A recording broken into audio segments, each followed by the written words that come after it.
Hello, everyone. It's Wednesday, April the 17th. Hope everybody's doing good. I've got some good news. The French Creek Wildlife Center is officially reopened.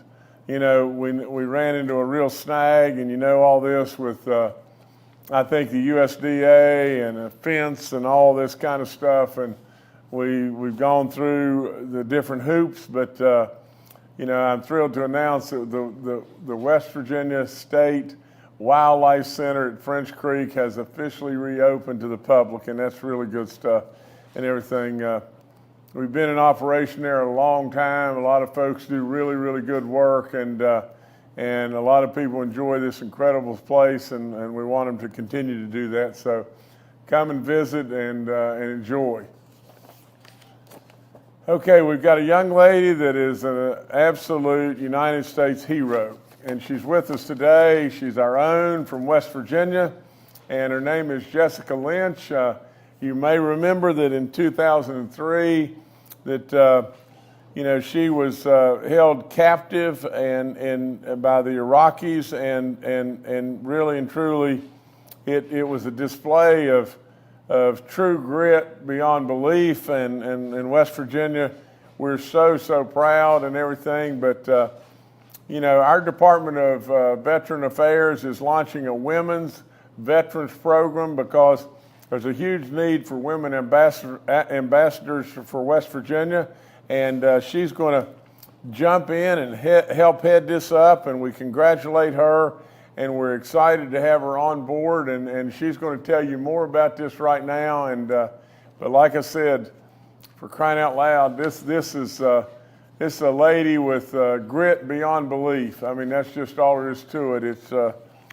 It's amazing about her story. I would welcome you if you're really young and you have missed this story. You need to look up Jessica Lynch, and you'll see a superstar beyond belief, and she's our own from this great state of West Virginia. So Jessica, please come on and talk to us.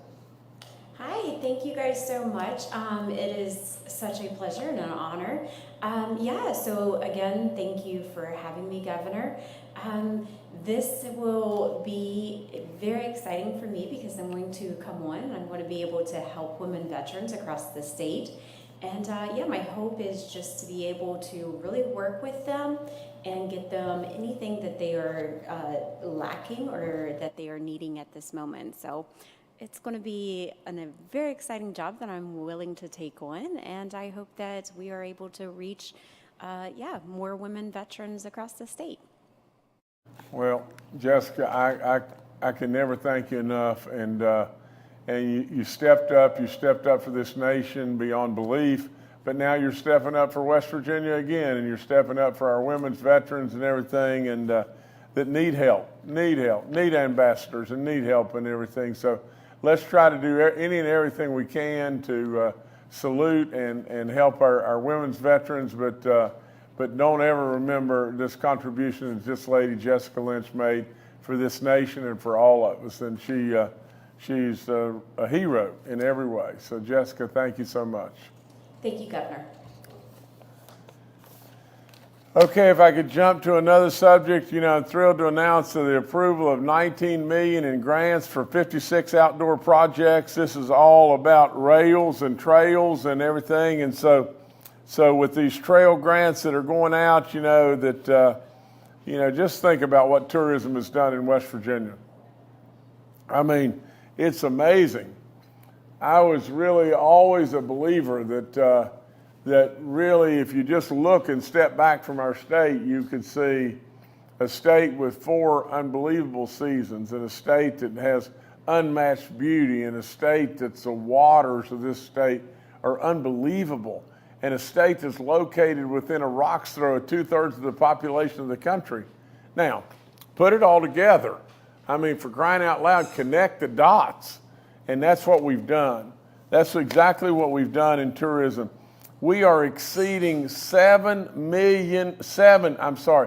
billion of spend in West Virginia in tourism.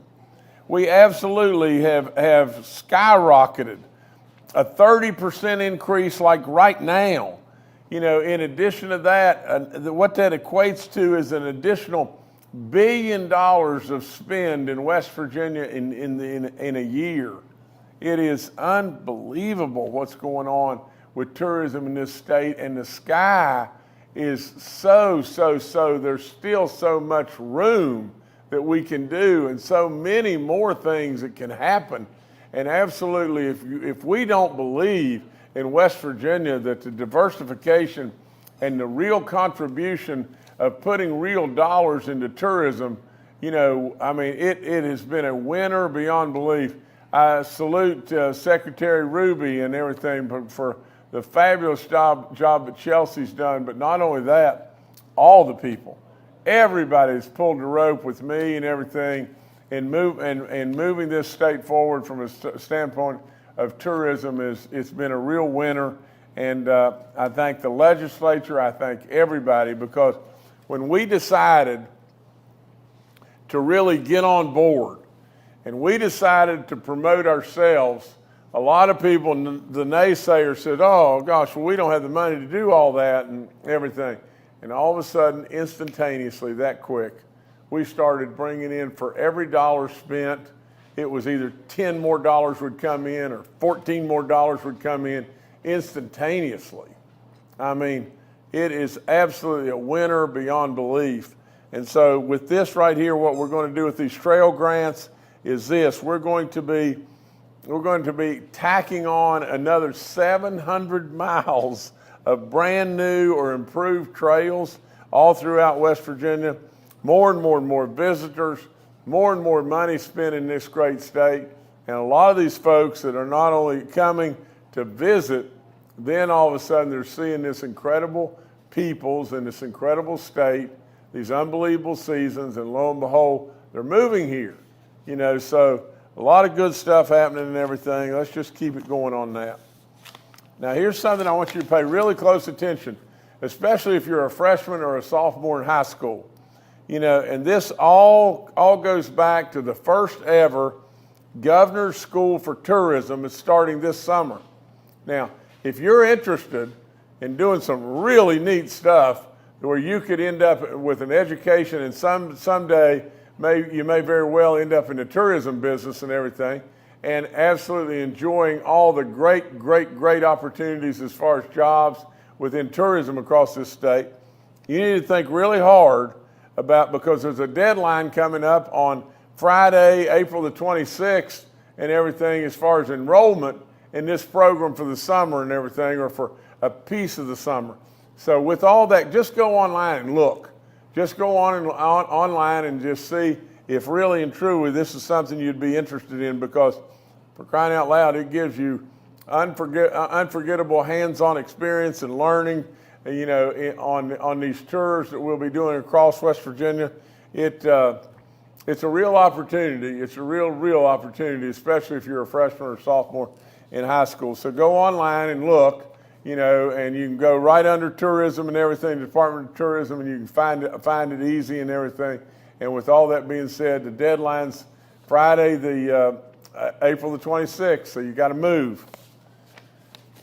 Okay, this is more about matching funds, and this is the IIJA projects announcements. Today I'm announcing the commitment of $1.1 million in non-federal match funds to enhance water and wastewater infrastructure in 5 counties in West Virginia. These are Glen Morgan Waste Treatment Plant is going to get $500,000 to help increase their capacity to 1.6 million gallons per day.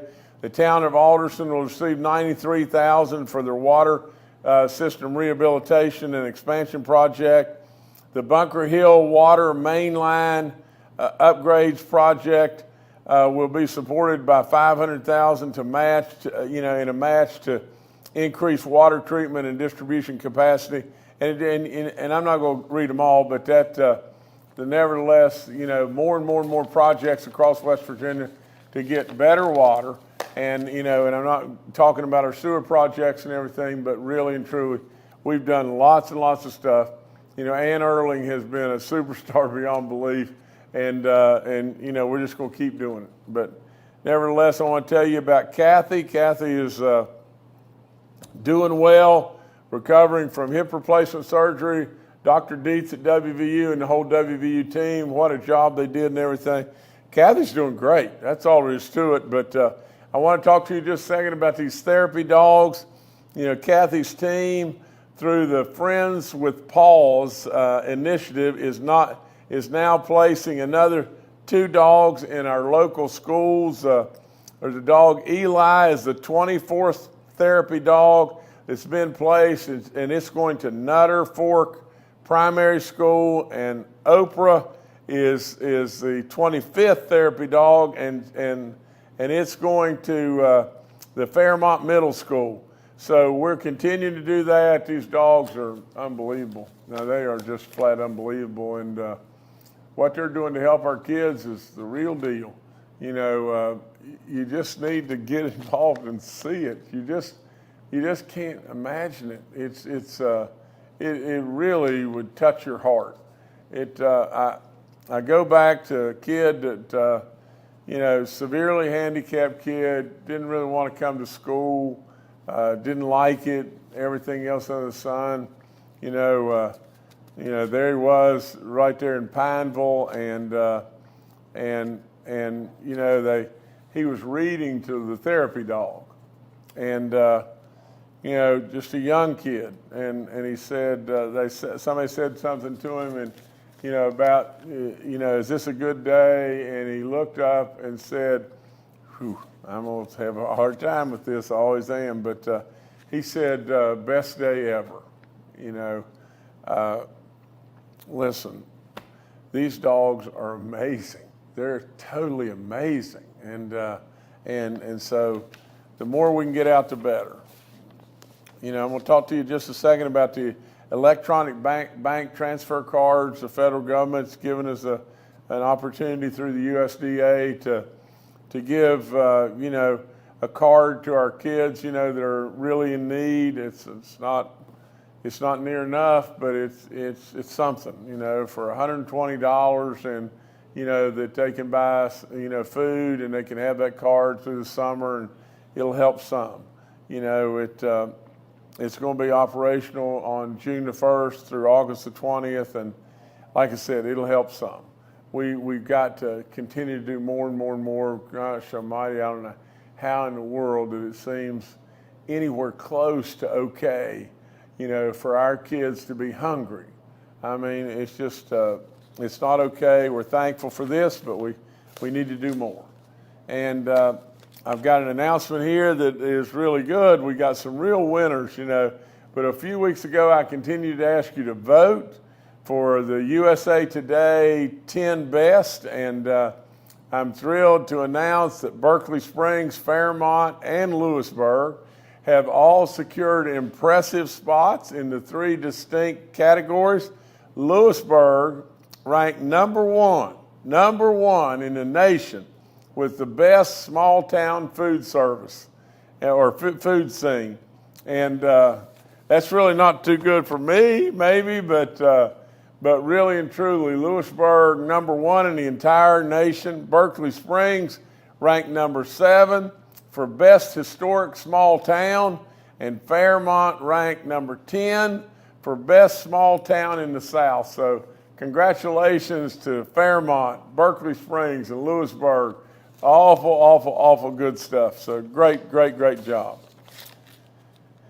Okay, that's all I've got for right now. I'm good. We'll take your questions and move on. Thank you now. Thank you, Jessica. Thank you so much. All right, now we'll go to questions from members of the media. First up today is Charles Young with WV News. Hi, this is Charles Young with WV News. Governor, I wanted to see if you have given any more thought to the possibility of endorsing a gubernatorial candidate. We're less than a month away until the primary, and I know, I'd asked you that previously, and you said it was a possibility as we got closer. So I want to know if you've given any more thought. Thank you, sir. Charles, I've given a lot of thought, and I just say that there's an avalanche of folks that bombard me all the time with Governor, and you got a lot of happy people in West Virginia today. We all know that. And from the standpoint of, my approval stuff and everything, as far as ratings and everything, it's pretty daggum good. And I don't mean that egotistically, it just is what it is. I think the people of West Virginia know, they know hands down that I've got their back. I love them with all my soul. I don't want anything from me, and I think absolutely what we need to do is we need to keep that going in West Virginia. And so I've thought a lot about it. We'll see. We still got some time, and we'll see. But I congratulate all the candidates and everything, and wish them all the very, very best. But a lot of people asking me, saying, Governor, we want this thing to keep on going. Who do you think is the best? Who would you pick? And so I just haven't done that, but we'll see going forward. Okay, thank you, Charles. Next, we'll go to Brett Dunlap from Parkersburg News and Sentinel. I honestly don't have anything. I was having trouble getting signed in, and but thank you anyway. If I think of anything, I'll send an email, but thank you.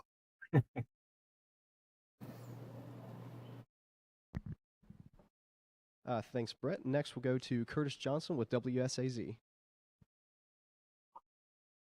Good morning, Governor. I guess good morning, late morning. We'll back up here. Sorry, I'm too close to the camera. Hey, just wanted to know, in recognition that even with a budget cut, your agency says IDD money will be left over. I was wondering, to make sure families don't get stuck in the middle without a provider, will you direct the Department of Human Services to increase reimbursement rates now? And how does your answer on that impact timing for a special session to address IDD funding? I'm having I think I've got the question, but let me make a stab at it. We're working with the legislature every day. I mean, we're doing that, and to get the money back, and take, into the budget or into the level of what should have been done in the first place, so we can take care of our people. I mean, for crying out loud, we got it just stripped out, didn't we? And to be perfectly honest, we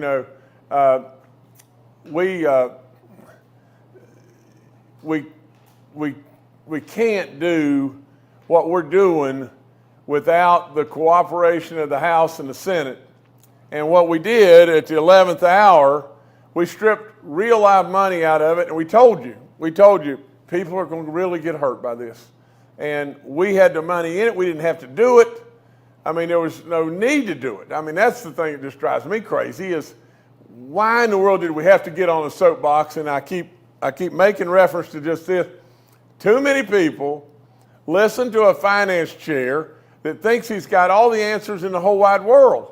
When it really boils right down to it, Curtis, we've managed the store for 7.5 years now, and it's hard to argue that we've not managed the store properly. We know what we've got money to do, and we don't have money to do. But just taking the money out and everything that really our most needy folks need was, it's awful. It's plain awful. And so I think we'll get it all taken care of in the special session, and we'll all work together to get that taken care of.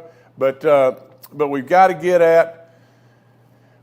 this election behind us and get at having a special session and putting the money back in to where the folks are not worried and everything else. It's not good. It's just, I don't like it. It's pitiful, to tell you the truth.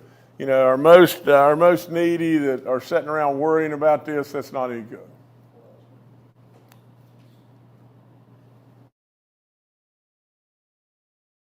Thanks, Curtis. Next, we'll go to Randy Yohe with West Virginia Public Broadcasting. Hey, good morning.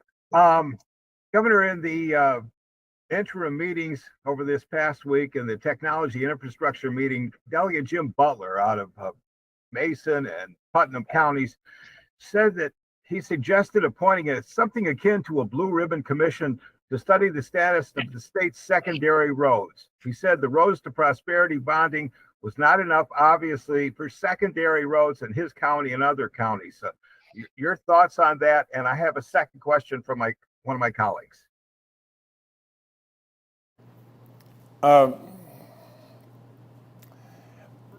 Randy, all I would say is, we can always take more. I mean, there's no question. If we want to come up with more and more and more money, we can always take more.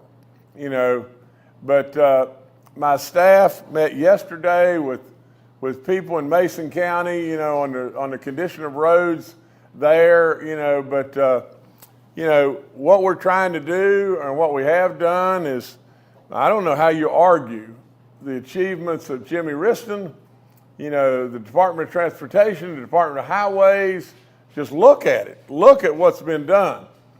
I mean, you hate to say it, but when I walked in the door, what we've done in the past is we needed money so badly that we sold the equipment. We sold our own equipment in order to generate some dollars just to maybe get by for the day. Maintenance equipment, we sold it. Today we have an abundance of, top level, brand new maintenance equipment, and we're doing stuff all over the place.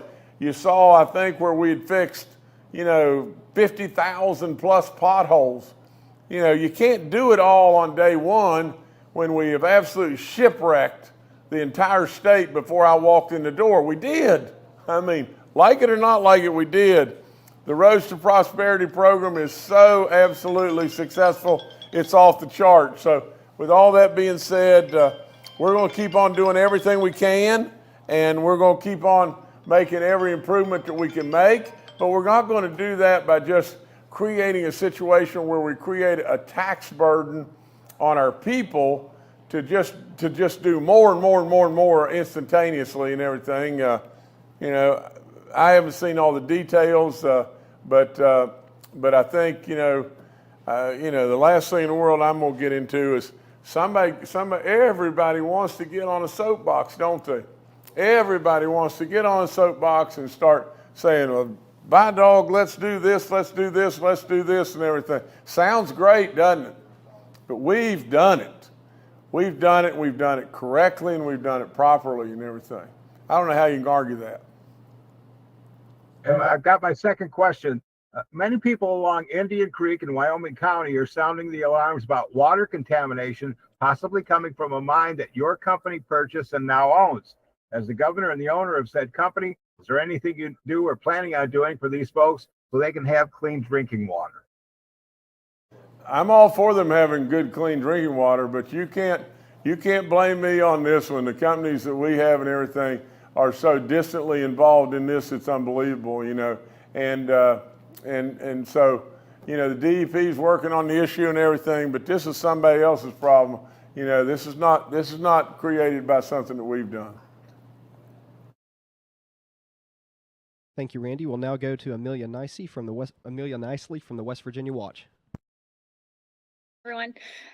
Yesterday, state lawmakers told me that your administration was involved in canceling a legislative interim meeting where they were supposed to hear from Secretary Michael Caruso and an executive from Hopemont Hospital, which is where an elderly man died after being left in scalding water. So I have two questions. I'm wondering if you can discuss why this meeting was canceled, and was it in any effort to hide these details from the public? And what do you think needs to be done to prevent future incidents like this in our state-run hospitals? Well, and this was Amelia. Well, Amelia, first of all, I want you to know that I could take big time offense about your question, because I'm not going to cover anything up. There's no possible way, no way. The other thing is, I don't control and cancel legislative meetings. The other thing is just this, from the standpoint of what's gone on and we lost a life and everything, it's surely under investigation. From the standpoint of, the legalities. I can't talk about that and everything, but no one on the planet is going to take things like this more seriously than me. And there is no chance on the planet that we're ever under any circumstance going to cancel something, cover something up, whatever it may be. Ridiculous, totally ridiculous. Your question is just unfounded and it's wrong. That's all there is to it. Thanks, Amelia. Next, we'll go to Brad McElhenney from West Virginia Metro News. Hi, Governor. Curtis earlier asked you if reimbursement rates for human services providers, the organizations that carry out the functions for IDD waivers, can be raised immediately. And I'm not sure if you heard that part of his question. I bet Curtis would like a response. I've got a question with some overlap. My question relates. There was legislative testimony earlier this week that some money that had been allocated in the past to waivers for intellectual and developmental disabilities wound up being diverted to pay for other expenses like COVID relief supplies. Is it still your opinion that the budget for the coming fiscal year underfunds human services? Thank you. Brad, I really don't know how to answer this. Let me just say just this. We took, and I don't know the exact amount, but $100 million. We cut the budget, the legislature cut the budget, my budget $100 million in regard, and with all that, we got 600,000 folks in West Virginia that are on, that are our most needy. Now, whether it be, our ID, is it ID? I want to make sure I get this right. IDD waivers, or it be Medicaid or whatever it may be. We got folks in all types of areas. We worked so hard to clear that wait list on the IDD waivers and everything. We worked so hard to get that done, and we got it done. And now we've got a lot of those folks in limbo. I don't know if there's a way to fund it today. I don't know that how we can do that. But I can tell you that, I'm tickled to death to talk to our secretaries and see if there is a way. But with all that being said, we're already talking to them. Why did we do this? Why in the world did we do this? Why did we strip $100 million out of something that we didn't have to do? And absolutely, we knew it was going to really hurt people. But I'm telling you right now, you're blaming the wrong guy here. Really, if anybody is suggesting in any way that Jim Justice did something, you're blaming the wrong guy. We need Brad to step up and try to help our folks in West Virginia in every way we possibly can, without bloating our budget and doing things like that. But when we have the magnitude of the dollars that we have today, and we've got people out there that are really, really hurting from the standpoint of a lot of different things, even the shamefulness of being hungry. Why in the world, how can you possibly turn your back on that? And that's what's happened here. That's exactly what's happened. And then we've got this election and everybody running around trying to do their thing in regard to an election. And then lo and behold, we have to put it off until after the election and then come back. Sure, I can surely understand the IDD folks, or I can surely understand, the concern of many, all across this state. But boy, I'll tell you, this one, we should never be having this conversation. I'll check, Brad, and see if there's any way that it can be funded, but we've got a lot of different areas that need funded and everything. That's the other problem.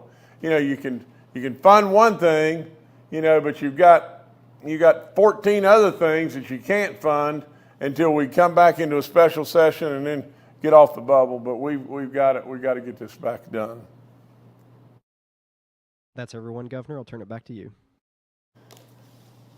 No, I guess the most significant thing is don't anybody forget Jessica Lynch. I mean, my gosh, you know, an American hero beyond belief, and she's stepping up again, doing great work for us, and you know, happy day at French Creek. So we'll move on from there. Thank y'all.